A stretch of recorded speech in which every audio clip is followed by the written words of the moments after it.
Continuando com o nosso tema, redenção, ato de misericórdia. Vamos ver a parte 2 agora. O que Jesus faz? O que Jesus faz? Vamos ter Colossenses 2:14 para vermos o que Jesus faz. O escrito da dívida que havia contra nós nas suas ordenanças nos era contrários. Ele arrancou do nosso meio porque pregou na cruz.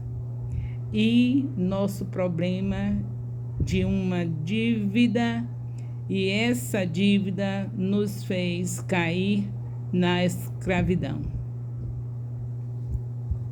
Então, vamos repetir aqui. O escrito de dívida que havia contra nós nas suas ordenanças nos era contrários. Ele arrancou de nosso meio porque pregou na cruz. E o que ele pregou na cruz? A nossa dívida. Arrancou através disso. Quando ele foi à cruz, ele pagou a nossa dívida.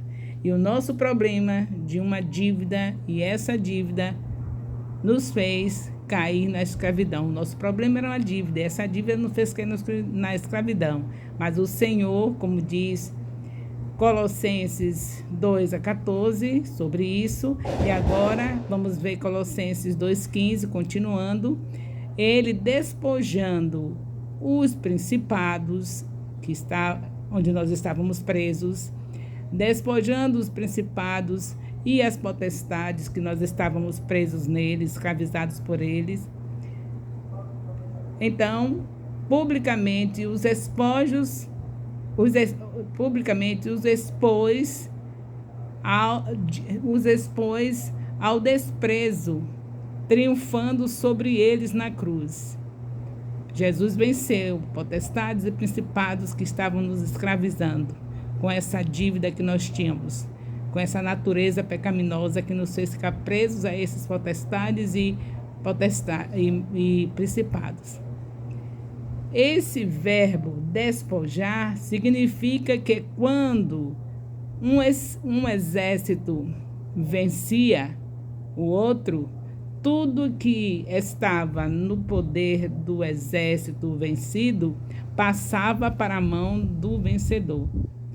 Então, se nós estávamos na mão desse exército do mal, das potestades, dos principados, e Jesus venceu esses principados, essas potestades, então nós somos tomados para Ele. Nós agora somos dele. Dele quem? Jesus. O que tinha valioso na mão do império das trevas é o que interessava a Jesus. Eram nossas vidas. Estava na mão do império das trevas. Isso interessava a Jesus e ele foi e nos comprou.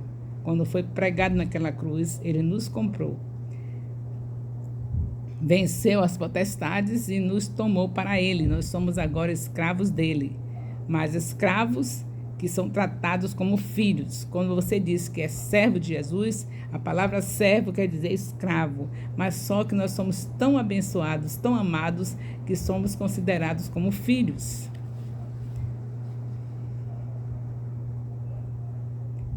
Redenção foi um ato de transação comercial. Quando Jesus comprou você, não foi para tirar de uma escravidão e nos manter em outra escravidão semelhante ou de maneira semelhante àquela que você estava, de maneira nenhuma. Somos escravos agora abençoados, considerados como filhos. Vejam a afirmação de 1 Pedro 2:9, para confirmar que nossa escravidão com Jesus é diferente.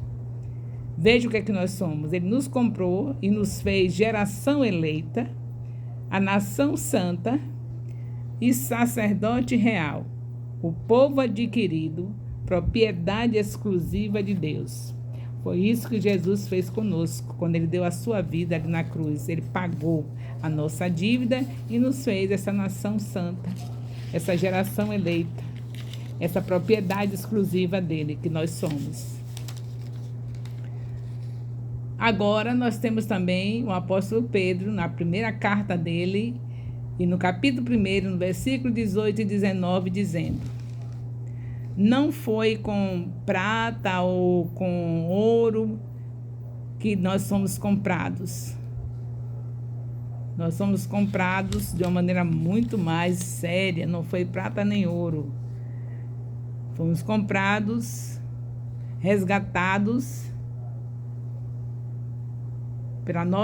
da nossa maneira de viver, que por tradição, herdade dos nossos pais, mas com precioso sangue de um cordeiro sem defeito. Então nós somos comprados, não foi com ouro nem com prata, mas nós somos resgatados de nossa maneira errada, nossa maneira pecaminosa, nossa natureza pecaminosa. Nós somos tirados dessa maneira horrível que vivíamos para vivermos à luz de Cristo, vivermos lavados e purificados dos pecados, porque Jesus, o Cordeiro sem defeito, o Cordeiro verdadeiro, o Cordeiro que tira o pecado do mundo, como diz João, em capítulo 1, no Evangelho de João, capítulo 1, versículo 29, que ele é o Cordeiro de Deus, que tira o pecado do mundo, o Cordeiro sem defeito, o Cordeiro que veio da parte do nosso Pai, o nosso Deus eterno, para dar sua vida por nós. Conhecido, na verdade, esse Cordeiro é conhecido, na verdade, desde a fundação do mundo que ele é conhecido. E deixou bem claro o Senhor nosso Deus, a promessa lá em Gênesis 3,15, que ele viria, nasceria de mulher e que ele estaria esmagando a cabeça da serpente. Então, esse Cordeiro foi prometido, ele é desde a fundação do mundo. Deus já sabia que nós íamos pecar e já tinha preparado essa tão grande salvação para nós. O seu único filho, ser aquele que daria vida por nós, como está escrito em João, capítulo 3. Nós vemos o Senhor falando que ele deu seu único filho para que todo aquele que nele crê não morra, mas tenha a vida eterna. João 3,16. Então, estejamos confiantes que essa salvação que foi dada para nós não foi por ouro nem prata, mas foi o sangue de Jesus. E este sangue tem poder para nos manter firmes com ele, lavados e purificados através dele. Vamos ver aqui o primeiro ponto desta ministração. Tivemos essa introdução, agora vamos para o primeiro ponto. Deus é proprietário de tudo. Deus é proprietário de tudo. Diga isso para seu irmão, viu? Que Deus é proprietário de tudo. Ele nos comprou com o sangue de seu filho. Somos propriedade dele. Tudo é dele. Tudo é dele. Alguns pensam que é só 10%. Mas não é 10% só. É tudo dele, é 100% dele que nós somos. Agora que sua misericórdia, agora para sua misericórdia, pela sua graça, ele deixa 90% em nossas mãos para administrar para a glória dele, dirigido pelo Espírito Santo. A cada coisa que vamos fazer com esses 90% deve ser dirigido pelo Espírito de Deus, porque na verdade nada é nosso, tudo é dele. Tudo, 100% que você ganha, de tudo vai ter que ser de Deus. Tudo é de Deus. Entenda, Deus não comprou 10% das suas ações.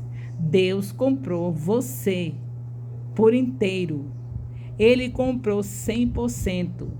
Tudo que você vai ter um dia, ele se tornou dono, Senhor de todas as coisas. Vamos parar por aqui para o vídeo não ficar longo. Aguarde a terceira parte do nosso assunto. Logo, logo.